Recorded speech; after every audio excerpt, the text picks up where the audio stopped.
అది బాగుంది, అది అవుట్పుట్ చాలా బాగుంది. రేఖ, హీరోలో నీకు నచ్చింది ఏంటి? తనలో ఉన్న బెస్ట్ క్వాలిటీ ఏంటి? ఫ్రెండ్లీగా ఉండడం. ప్రొడ్యూసర్ కొడుకు నేను ఏం చూపించలేదా? అసలు నాకు ఎప్పుడు అలా కనిపించలేదు అసలు.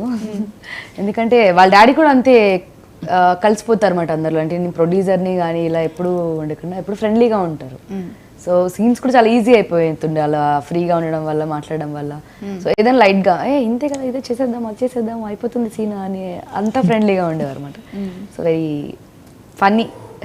ఓకే, శేఖర్ గారు, మీరే రాశారు, మీరే డైరెక్షన్ చేశారు, మొత్తం మూవీని అంతా మీరే భుజాన వేసుకుని నడిపించారు. మరి అసలైన ప్రొడ్యూసర్స్, ముగ్గురు ప్రొడ్యూసర్స్ ఉన్నారు, వాళ్ళ గురించి చెప్పండి. ప్రొడ్యూసర్స్ నాకు చాలా సపోర్ట్ ఉంది. ఎందుకంటే అందులో మెయిన్ నాగమణయ్య గారు నాకు చాలా సంవత్సరాల నుంచి ఫ్రెండ్. సో ఫస్ట్ ఆయన ఇనిషియేట్ చేశారు. తర్వాత ఇనిషియేట్ చేసుకున్న టైంలో మేము అప్రోచ్ అవుతున్నప్పుడు మన మణి ఫోటోలు చూసి మణిని ఫైనల్ చేసుకున్నాం, వాళ్ళ ఫాదర్ని కలిసాము.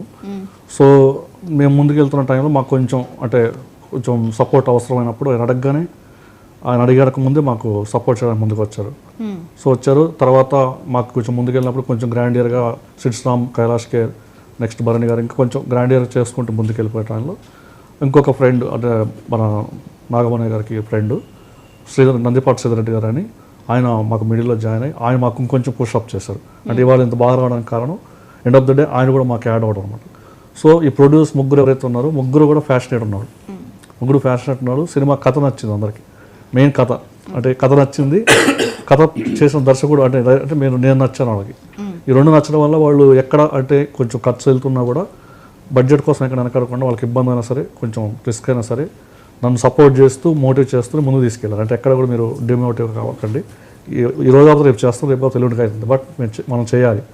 సో మీరు అనుకుని మీరు తీయండి, మీరు అనుకుని మీరు చేయండి అని కైలాష్ కేర్ సాంగ్ పాడించేటప్పుడు 2 సార్లు మేము డేట్స్ ఇచ్చేసాం.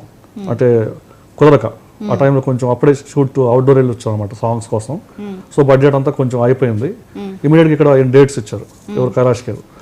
ఆయన డేట్స్ ఇచ్చినప్పుడు మేము అక్కడికి వెళ్ళాలంటే ఇమీడియట్గా మాకు బడ్జెట్ కావాలి.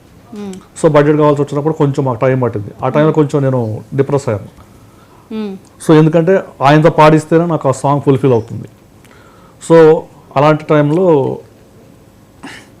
మేము కొంచెం ఇబ్బంది పడ్డాము. ఆ ఇబ్బందుల నుంచి మా వాళ్ళు బయటకు తీసుకొచ్చారు మళ్ళీ. సో ఇమీడియట్గా సెట్ చేసుకుని ముందుకెళ్ళాం అన్నమాట. ఓకే అండి, అయితే ఈ మూవీ చేస్తున్నంతసేపు మీరు ఎలాంటి ఎలిమెంట్స్ని బేస్ చేసుకుని ఈ